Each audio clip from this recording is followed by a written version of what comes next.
Díomh agus tasó image le ceistena na Giannarí I Tusla le Cheapta Mary Lou MacDonald. Can I begin by saying hello to Lorcan and Harry and their mum Karen Keeley. They're in the visitors gallery and they're from Ratoath in the from the Royal County of Meath. You're very welcome. Taoiseach, I understand that government has signed off on changes to supports for Ukrainian people. It's been reported that welfare payments are to be brought down in line with payments made to other international protection applicants. Can I ask if that is in fact the case? And can you tell us when we'll have sight of the legislation for these welfare changes? I understand the government has also decided to limit state-provided accommodation for Ukrainian people to 90 days. Can you confirm that that is the case, Taoiseach? And Taoiseach, it's this issue of accommodation that I particularly want to focus on because I am very concerned about it. We have, as you know, a major embedded housing capacity problem in Ireland, and I raise the question of housing with you, Taoiseach, more than any other single issue, week in and week out here in the Dáil. Indeed, it's the issue raised with me on the ground more than any other single issue. So let me ask you two questions. Firstly, where will incoming Ukrainian people be housed for those 90 days? Where is the capacity and where is the plan for temporary accommodation? And secondly, where do they go after the 90 days are up? Will they have to, Taoiseach, find a home within the general housing system, a system that's already at breaking point? Am I to understand that they'll have to find a place in the private rental sector? Taoiseach, people can't find rented accommodation for love nor money, and when they do, the rents are extortionate. Or will Ukrainian people be given a tent and told to take their chances on the streets, Taoiseach? I'm sure we can agree that that simply would not be acceptable and would not work. So where is your plan? Can you outline it in some detail? Because government decisions are taken at a time when the housing system is broken, overwhelmed and creaking at the seams. It's a source of great distress for people and for families right across our communities.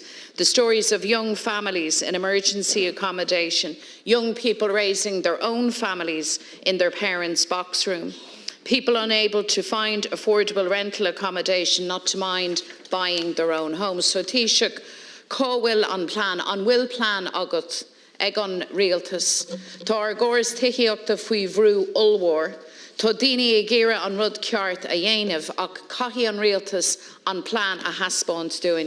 Taoiseach, people want to do the right thing, have done the right thing, want to help those fleeing the horror of war. They want their government to do the right thing, but above all else, they want their government to have a plan. That plan, that capacity has been absent, and our housing system has come under even greater pressure. So Taoiseach, you've taken your decisions today at Cabinet. Can you now explain, in respect of everything that I have outlined, how is this plan going to actually work? Thanks very much, Deputy. First of all, at the outset, I want to say that I'm very proud that we, as a country, have welcomed 100,000 Ukrainians to Ireland.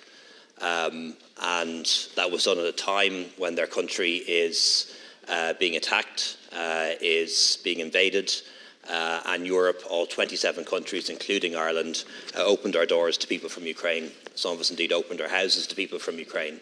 And roughly 100,000 people have fled Ukraine and come to Ireland, of whom we think about 80,000 are still here.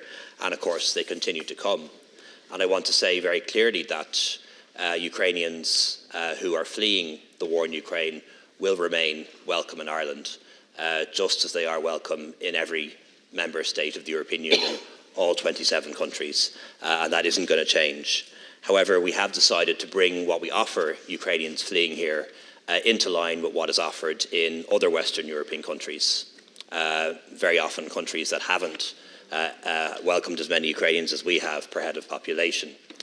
So that will require legislative change. The legislation will be published in January, and with the help of these houses, will be enacted by the end of January, and those changes will come into effect at that point. But I think at this stage they have been well flagged and well discussed now for several months, and people know these changes are on the way. So under the new arrangements, anybody arriving from Ukraine seeking temporary protection will be provided with state accommodation, just as they are now, will be provided with state accommodation. However, we can only guarantee up to 90 days. And during that 90-day period, people here will be paid $38.80 a week as a subsistence allowance, and additional $29.80 per child per week. And this is in recognition of the fact that accommodation is being provided as well as heat and light. So this is money that's being provided in terms of daily expenses, and that will be for 90 days. And during that period, we will work with them, work with NGOs and work with others to assist them to find their own accommodation. Many different possibilities arise, taking up employment, of course, where possible, which many Ukrainians have done and do provide their own accommodation, pledged accommodation, staying with people they know and networks, and of course any solution that we can find for them, we will. If after once the 90 days are up, and if people then move out, or even before then move out, they will be assessed for social welfare as any Irish citizen would be, or any EU citizen that satisfies the habitual residence clause. So that is social welfare, including eligibility for the rent allowance, but not HAP or social housing. So I think, as we all appreciate, this is a very difficult situation. This is the biggest movement of people that's happened in Europe since the Second World War. 6-7 million people have left Ukraine. A proportion of those, about 100,000, have come to Ireland, and we've been able to accommodate them. Over 10,000 Ukrainian children in our schools, over 10,000 Ukrainians working in our economy, and about 70,000 in some form of state-provided accommodation. But the situation is that accommodation is scarce, and the numbers coming in remain very large. And we're making this change with that in mind, recognising that other European countries have acted similarly and have changed what they offer over the course of the 2 years, and we're now following suit. Thank you for that, Taoiseach. And can I agree with you that the welcome that has been displayed to people from Ukraine, I think, has marked us very, very well. And I have no doubt that that will continue. As I said, people unquestionably want to do the right thing and want us collectively to do the right thing in response to what you've correctly described as the biggest movement of people since the Second World War. And you have also correctly noted that accommodation is scarce. But Taoiseach, what you haven't set out for us is the plan for temporary accommodation for Ukrainian people coming. Where will they be? Where will they stay for the 90 days?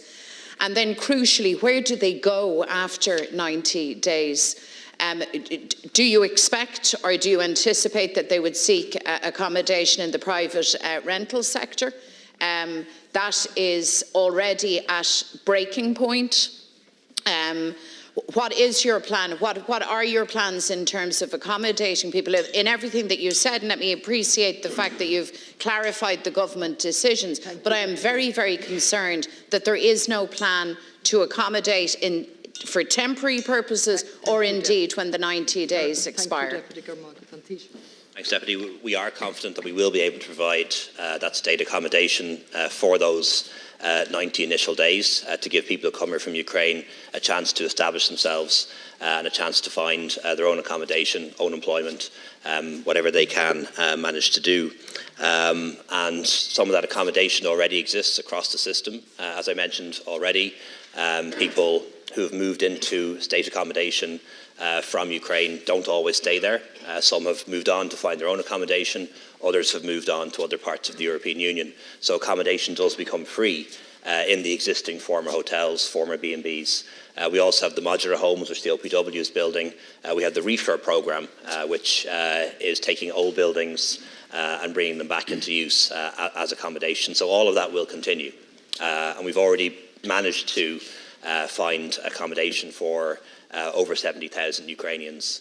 Some of that will be the same accommodation as people move out. We will, of course, need to source additional accommodation, as we have done for the past 2 years. And in a crisis situation like this, I appreciate that the perfect is the enemy of the good, and it is any accommodation that we can find.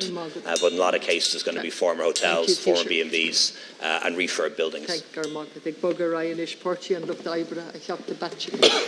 And Taoiseach, as we speak, the clock is ticking at a vitally important decision-making time for the existential crisis facing our planet, the climate catastrophe.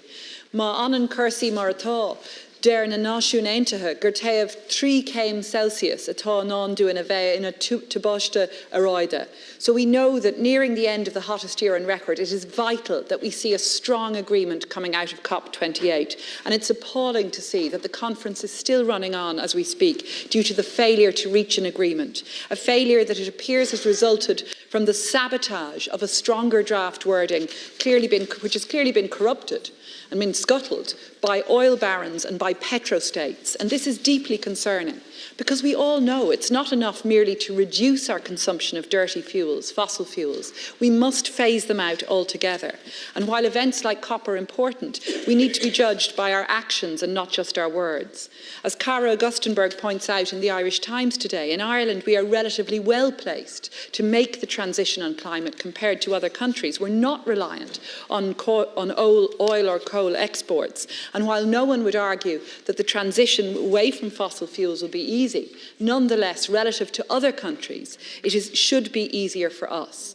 And yet we have slipped again in the world rankings for climate protection by 6 places to 43rd out of 63 countries. So Taoiseach, it seems your government is not yet up to the challenge. Despite the fine aspirations, we see missed targets, we see serious delays in meeting the necessary reductions. All of us are doing our best on this, but oil, gas and other big corporates are continuing to damage and destroy our environment. And their business models are fueling weather disasters, poisoning our air, land and water, and society is bearing the brunt of increasingly erratic weather events. I think all of us are thinking of the community in Leitrim Village hit by a tornado on Sunday who are now picking up the pieces.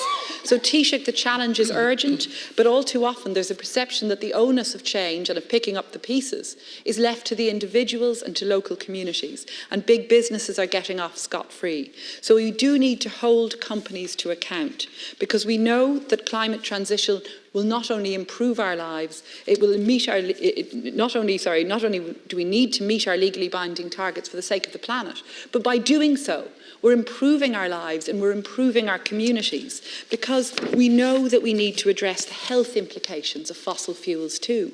We have the highest asthma diagnosis rates in Europe, and dirty air has been linked to premature deaths across our urban centres, and so much of this is driven by fossil fuel consumption. So Taoiseach, will you support a global treaty to phase out fossil fuels?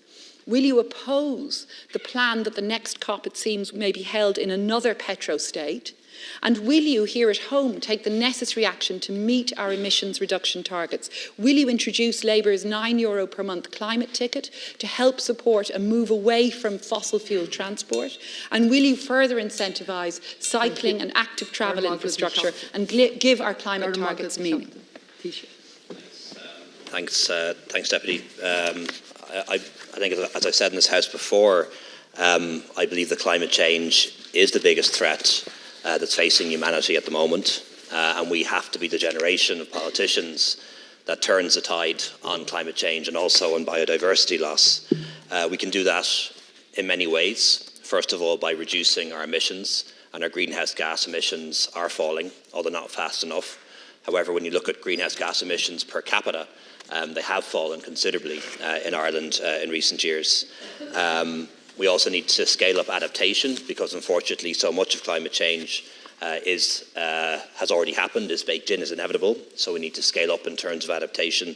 And thirdly, we need to bring something to the table when it comes to what we ask the rest of the world to do, particularly the poorest states and most vulnerable states, some of whom are going to be the worst affected. And we're doing that through climate finance. And I've made that commitment, which we will honour, to provide €225 million a year in climate finance every year by 2025. What's required is system change. I agree with that call. We need to change the way we generate our electricity. We need to change the way that we heat our buildings. need to change the way that we travel, and need to change our food systems too. And that is going to take time and investment. Changing systems that took generations to build up in a decade or two is an enormous challenge, and one that is going to both take time and require a lot of investment. And I think, as Mary Robinson has said, we're in a very pivotal moment when it comes to climate action. We're on the verge of an irreversible climate catastrophe, and at the same time we're on the verge of inventing and deploying all of the technologies that we need to make sure this doesn't happen, and that is a challenge before us. In relation to the index that you mentioned, Deputy, I think we've gone up and down that index a few times down the years. I think it's done by an NGO. I don't think it's an official UN or COP index, and NGOs have lots of indexes, as you know, and they're entitled to have them. In relation to the treaty that you mentioned, when it comes to any treaty, Deputy, we'd have to see it, of course. We'd have to have it legaled by the Attorney General, and we'd have to ideally be involved in negotiating it, because generally if this country adopts a treaty, we'd be involved in some way in negotiating it, and I'm not sure that's been the case, but we'll certainly take a look at it. I'm glad to hear you say you agree on the need for system change, but again it's a matter of ensuring that actions and outcomes match words and aspirations, and your government has fallen short on ensuring outcomes are there in place. I repeat again the question, will you oppose the holding of COP29 in another petrostate? Because we hope very much that we will see a stronger text emerge from the negotiations today at COP28, but it's likely that if COP29 is again held in a petrostate next year as is planned, or at the next event, that we will see similar fudging and similar rollbacks on the strong text that should be there to phase out fossil fuels, the text that Mary Robinson, that so many more have called for. And Taoiseach, there's more that has to be done at home to ensure that the transition is a just one, to address the socio-economic impacts of climate change for our poorest communities, our most disadvantaged communities. And I want to echo the calls of my colleague, Senator Rebecca Moynihan, who has called for a task force to investigate here at home in Ireland how the climate crisis will impact on our most disadvantaged communities and what supports government has to put in place to ensure there is that just transition. So Taoiseach, will you support that call, and how will you ensure just transition here? Thanks, Deputy. As the House will know, Minister Ryan is currently in Dubai, and he is representing Ireland and also is one of the lead negotiators on behalf of the European Union on this critical issue of climate action and climate finance. I don't know which countries are competing for COP29, Deputy, to be very frank.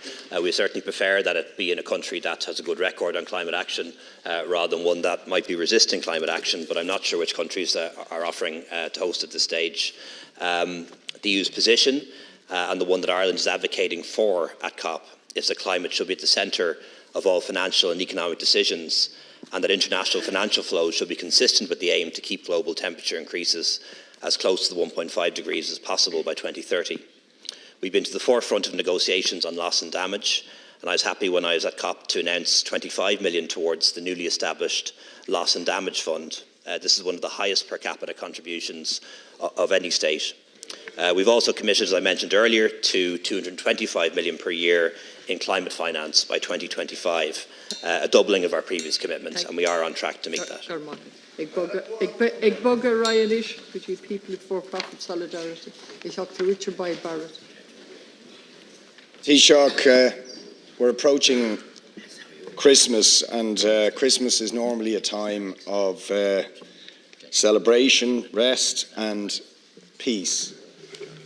But for 2.4 million people in Gaza, because of the continued barbaric and savage assault of Israel, for Gazans, Christmas is going to be a time of fear and death. And against the background of the slaughter that Israel is visiting on the people of Gaza, the United States on Friday took the utterly shameful, inhumane decision to veto a resolution by the UN Security Council just to call for a ceasefire, to halt the horror that is being visited on the people of Gaza. It is also reported in the last few days that Joe Biden, the US president, has also asked Congress to support the sale of 45,000 new tank shells to Israel for use in their Merkava tanks for use in Gaza, to blow to bits more children, more women, more men, more schools, more hospitals, more water infrastructure. This, of course, comes on top of the fact that Biden increased the annual US support for Israel, which was $3 billion before the current massacre commenced, to a request for $14 billion to further assist Israel to conduct its slaughter. So the United States not only won't call for a stop to Israel's massacre, it wants to arm them to carry on the massacre that has led to 18,000 dead, 8,000 of them children, 85% of the population driven from their homes. According to the UN, 1 million people now on the brink of starvation, only 11 out of 36 hospitals functioning, and they are only barely functioning, and the UN is warning of a humanitarian apocalypse. Against this background, the Christian leaders in Bethlehem have cancelled Christmas. But it's a different attitude to the US ambassador here in Ireland, who has, I understand, invited all TDs to attend tonight a dinner in the ambassador's residence in Phoenix Park to celebrate, quote, the joys of the season. I mean, what joys they intend to celebrate, really, I cannot understand. Is it how effective their shells are in killing people, in blowing up schools and hospitals? So I want to ask very simply, do you think it would be appropriate, because I don't, for any member of this House or this Oireachtas to attend a celebration on the joys of the season when the US is blocking attempts to end the horror in Gaza? I would appeal to you to boycott and join those who are boycotting this event, because it is sick and disgusting against the background of what is happening in Gaza. Thanks. Thanks very much, Deputy. I think TDs and senators are free to make up their own minds on these matters. I won't be attending myself. I have a long-standing and prior commitment to attend the Christmas Carol service in the seminary in Maynooth this evening, and that's the event that I'll be attending, but obviously it's up to other people to decide what they want to do this evening. I want to restate that I believe that the current crisis in Gaza is unbearable. The provision of more offensive weapons for Israel or Hamas or any other protagonist in this conflict is not part of the solution, and the death toll now is truly shocking, estimated at around 18,000 people and 1.9 million people displaced. And it's difficult to know when we last saw military suffering on this scale. Perhaps it was the Iraq War, perhaps it was the war in Syria. Some people suggest not since the Vietnam War have we seen such violence being inflicted on a civilian population. And the UN Secretary General and humanitarian agencies say that we're now facing an imminent humanitarian catastrophe which could involve starvation and the spread of diseases that we haven't seen in this country since medieval times. So there must be an immediate and sustainable humanitarian ceasefire, and the relentless bombings and the killing of innocent civilians must end. Ireland has condemned the attack by Hamas and other militant groups on Israel and the devastating loss of life it caused. We wish to restate that condemnation, and there was no excuse for it. And while Israel has the right to defend itself, it must be exercised within the parameters of international humanitarian law, and we do not believe that this is happening. On Monday, I co-signed a letter with the Prime Ministers of Spain, Belgium and Malta to EU Council President Charles Michel, asking for the EU to call for an immediate humanitarian ceasefire, and I'll press that case at European Council on Thursday and Friday. The Taoiseach did so at the Foreign Affairs Council yesterday, and he also sought that the European Commission examine the EU-Israel Association Agreement, given the severity of the crisis, with particular regard to the Human Rights Clause, recognising, however, that any proposal to suspend the Association Agreement would require consensus or unanimity at EU level. Most EU member states have called for additional sanctions against Hamas, which we support, but many other EU member states, including us, have called for sanctions and travel bans against violent settlers in the West Bank, and we have joined those calls as well. Over 250 people killed in the West Bank since early October. The West Bank is not controlled by Hamas, and those deaths are at the hands of Israel and should not have happened. Taoiseach, first of all, I would call on all members of this House, regardless of party, whether they're government or opposition, to state clearly that they will boycott this shameful event that is happening in Phoenix Park in the US Ambassador's residence. It's simply sick and disgusting that they could talk about celebrating the joys of the season when they are blocking attempts to stop a genocidal massacre that is being visited on the people of Gaza. But I also think we need to go further. I believe we should tell the US government, given their shameful decision to veto the UN resolution, and presumably they'll do the same again at the UN General Assembly vote that takes place today, that their troops are not welcome in Shannon Airport while they continue to support and condone the massacre that Israel is conducting in Gaza. But I also think we need to be going further, and I welcome the fact that you're calling for a ceasefire, but we need sanctions. As Gideon Levy put it, Israel has to pay a price. There need to be serious sanctions, not just on so-called extremist settlers, but on the government of Israel and the military leaders that are perpetrating a genocide. All of these people should be sanctioned. There should be arrest warrants out for people who are engaged in a mass murder of the people in Gaza. Thank you, Deputy. Thanks again, Deputy. Ireland deeply regrets the failure of the UN Security Council to agree a resolution calling for an immediate humanitarian ceasefire, the protections of civilians and compliance with international law, the immediate and unconditional release of hostages and urgent humanitarian access. This resolution was co-sponsored by no fewer than 99 UN member states, yet was not adopted as a result of the veto being used. The resolution had the support of 13 of the 15 members, including the EU members, France. In terms of the actions that we're taking, as a state, as I mentioned, we are among a group of European countries that is calling for a ceasefire. I'll make that case in Brussels on Thursday and Friday. We support further sanctions on Hamas, but also the imposition of sanctions on violent settlers in the West Bank. We have called for a review of the EU-Israel Association Agreement, taking into account the Human Rights Clause, and we're also providing additional funding for the International Criminal Court, which is the body that could issue arrest warrants, but they must be allowed to carry out their investigation without political interference. Grúpa túisia, grúpa neamhsplach túisia, Dr. Deputy Matthew McGrath. Good, Les Concola. At the outset, could I be allowed to express my sympathy on the passing of the businessman, child campaigner, Jonathan Irwin, and extend my sympathies to his former wife, former Senator Mary Ann O'Brien, and his family, and all the staff and nurses and children who avail of the services of Jack and Jill supports. Wonderful man who did so much for many sick children.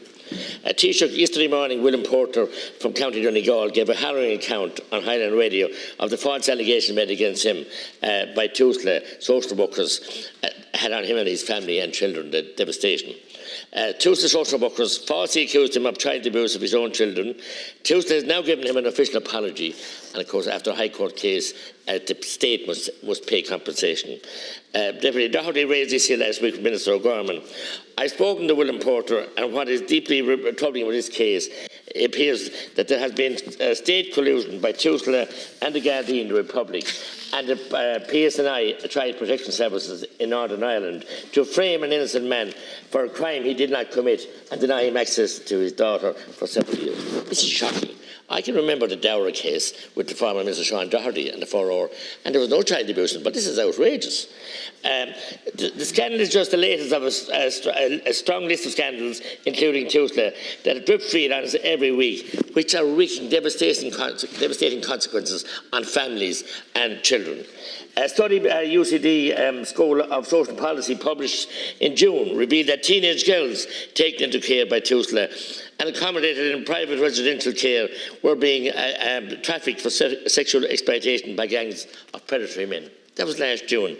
In September, Minister O'Gorman confirmed that his department deleted, if you wouldn't mind, 3 of the 4 reports pertaining to children taken into care by Tusla, which were given to him by retired Judge Dermot Sims. The common thread running through all of these cases is there appears to be absolutely no accountability or respect for families or anybody else from Tusla, a public body funded by the state. It's truly shocking. We have the spectacle announced on last Tuesday that the regulatory body, CORU, is going to conduct an inquiry in private into the conduct of 2 or 3 of the social workers that were involved in the Catherine McCabe case 10 years ago. Fair play no hin, and it's still not investigated. And now it's going to be an inside job.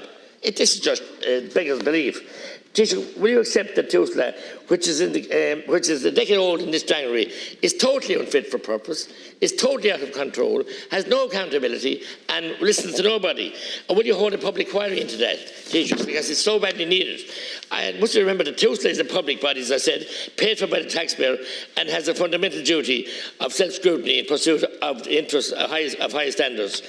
And the false allegations weren't bad enough made by Tusla, social workers, not bad enough. The agency is unable to determine the whereabouts of 52 children taken into care. 52 children taken into care, missing under the watch of Tusla. We need a public inquiry here. I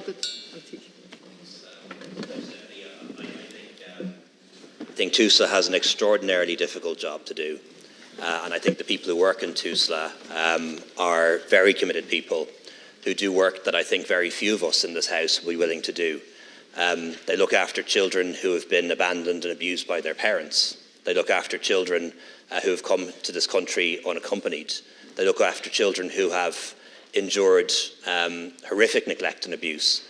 And I think it's totally wrong-headed to in any way try to blame the staff in Tusla or the agency for that. They're the ones who are trying to help children who have suffered and who have experienced these things. They're not the cause of the problem. They're the ones who are trying to help and trying to put things right. And I think we should not lose sight of that. A very difficult job to do, and one for which the outcomes can never be as good as we'd like them to be. It is a body that is accountable. It's established under law. It used to be part of the HSC, it isn't anymore. It's a dedicated agency in its own right, has a board, is accountable to the Minister for Children, and also is accountable to the Oireachtas through the Joint Oireachtas Committee. And I know they regularly come in for hearings and to answer questions. And as you mentioned, social workers are accountable to CORU, which is the regulatory body for that agency. Just finally, Deputy, you mentioned Jonathan Irwin at the outset of your remarks.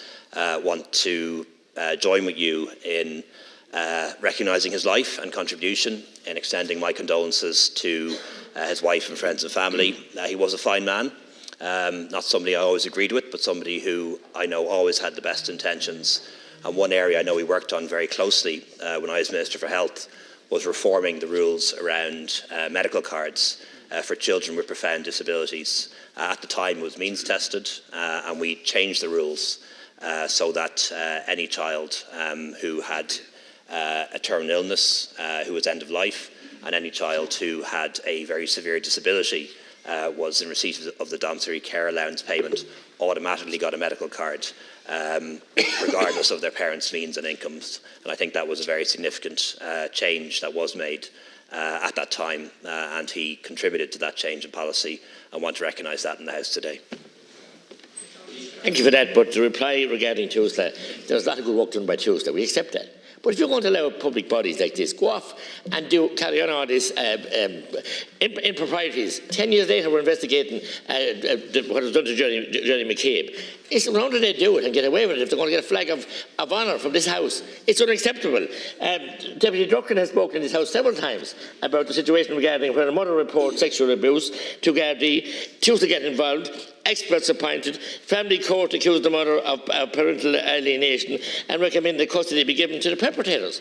This is shocking stuff. I've met these mothers myself from the Midlands and all over the country. I have many families in Tipperary. So we can't just stand up and say everything is fine, they do great work. Yes, they do. but they've gone astray.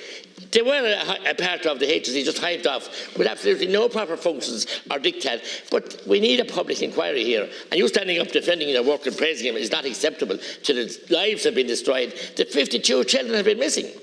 Imagine 52 children in their care missing. I mean, we all have children and grandchildren, and we know that we want to have the best for them. This is shocking, and to stand up and just dismiss it that they do everything right and they are responsible. They're not accountable to anybody. Thanks very much, Deputy. Just to point out that decisions made in relation to custody are made by the courts, and our courts act independent of Tusla and government. They hear both sides of the argument, they hear the case, they look at the evidence, and then the courts make a decision. And it's not the case that judges always make the right decisions. There's nobody who always makes the right decisions, but they do it on the basis of the evidence and the arguments they hear. Shouldn't be. These are